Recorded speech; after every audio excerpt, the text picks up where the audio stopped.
A glistening thread woven into the illustrious fabric of our cultural heritage is yoga. From times immemorial, the science of yoga was handed down from master to disciple.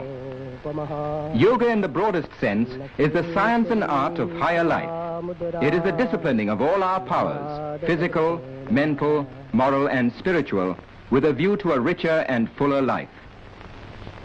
Yoga is therefore fivefold: Hatha Yoga, Raja Yoga, Bhakti Yoga, Karma Yoga and Jnana Yoga, according to the power taken up for culture. Here, however, we begin with examples of Hatha Yoga. Originally, some of the secrets of yoga were inscribed on leaves of palm. But with the perfection of printing, a vast literature on yoga came into being, and even the other nations of the world betook freely through their own tongues of its deep wisdom. Unfortunately, though, many still exploit the fair name of yoga. Eating glass is spectacular, and because of its unusualness readily passes as yoga.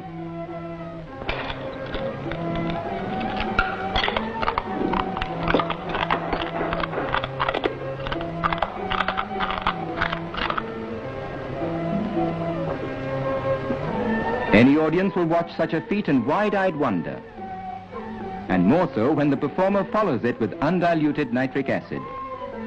But these exploits aren't yoga.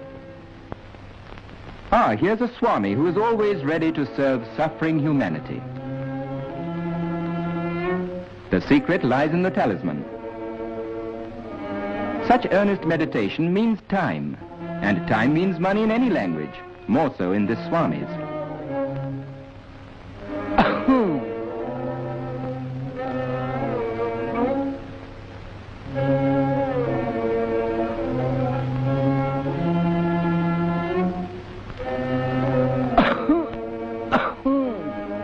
It takes all sorts to make a world, and such acts have done much to discredit yoga. But the genuine followers of yoga are above such petty concepts, for there is no base materialism in yoga. It involves purification, concentration, control, dedication or sublimation of the respective power. The ultimate aim of yoga is to achieve purity and freedom of the spirit. Yoga, then, is the science of living a pure and healthy life, physically, mentally, and spiritually. To help achieve this end, a set of physical exercises called asanas has been evolved, which can be followed by anyone of any age, race, or creed. Yogic exercises can be practiced daily by every member of the family, for they serve as the foundation for good health. Practice the exercises in a clean and airy place.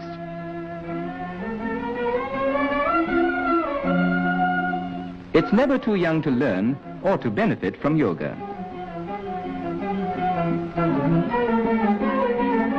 Here is a yoga institute in Bombay which still preserves the ancient traditions and caters to the needs of our countrymen.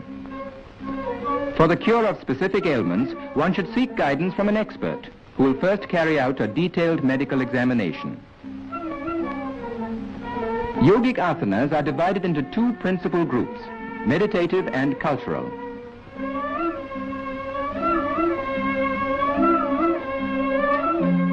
This asana, Dhanurvakrasana, or the bow curve pose, helps to keep interior and posterior muscles supple.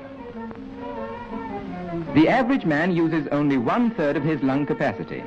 The expert measures the patient's lung power with a pneumatometer, after which he will be given the proper asanas to develop the use of his lungs and diaphragm.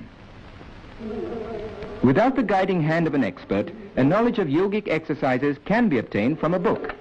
But such reading should not be taken too literally, for such knowledge may boomerang. Our friend here seems to be sticking pretty close to the printed page. No apparatus or implements of any sort are required to perform asanas.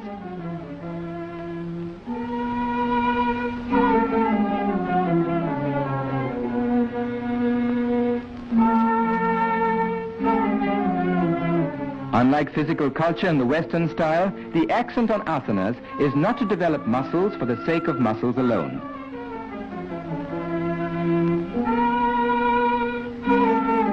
The aim of yogic asanas is not bodily strength, but the development of the internal organs without any strain whatsoever. The yoga mudra, through compression, stimulates the abdominal organs. And through maximum stretch of the spine, it adjusts the vertebrae and increases spinal circulation.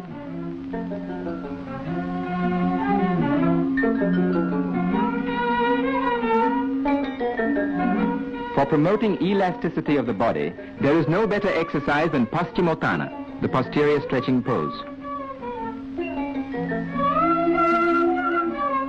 This asana, known as Sarvangasana, or the all-body pose, by rapid interchange of blood through gravity and replacement of the abdominal and pelvic organs, helps to combat gastric troubles and constipation.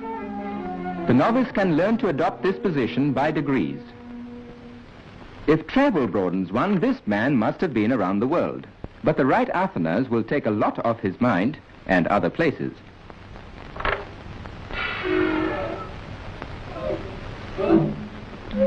Even though of ancient origin, the daily practice of yogic exercises will benefit all who live in the modern world, no matter what profession we follow.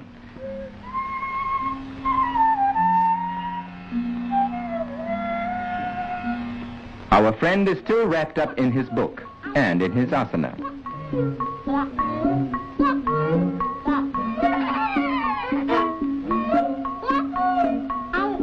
What he needs is a helping hand. Good, he has one to spare. Shirasasana, or the head-low posture, commonly called the topsy-turvy pose, is a form of head-low exercise that requires great skill and execution. Observe its execution carefully. It is, however, an asana that is extremely beneficial to persons suffering from constipation. The Shirashasana must be practiced in moderation by stages, first a few seconds and then gradually increased to 5 minutes.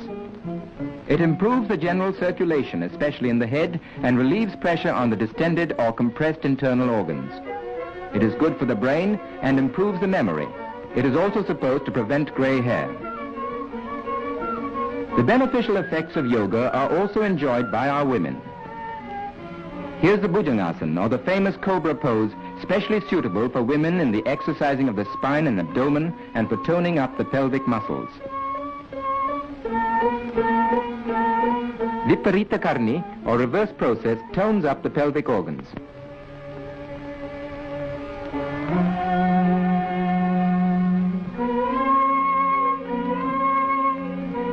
This exercise of Ardha Matsyendrasana is used as a lever for the lateral twists of the spine.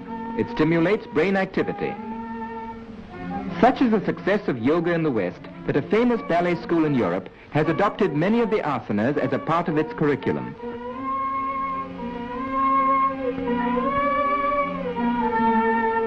Suppleness of limb means also a corresponding suppleness of mind.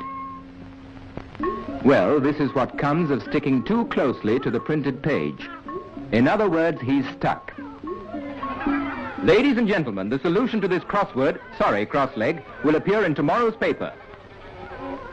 The Shakti Chalana Mudra, or activating process, is excellent as an internal abdominal massage. By increased inhalation through yoga, the number of breaths per minute is decreased, which makes for longevity and calmness of mind, for the brain vibrates with every respiration. This is Bhastrika, or bellows breathing, which, by rapidly increasing the supply of oxygen, stimulates the respiratory tract and keeps it perfectly healthy. The aim of yoga is not only bodily strength, but health, stamina, and efficiency of mind, qualities that we all need at work or play in everyday life. Students of yoga attain these qualities no matter how old they are or what they do.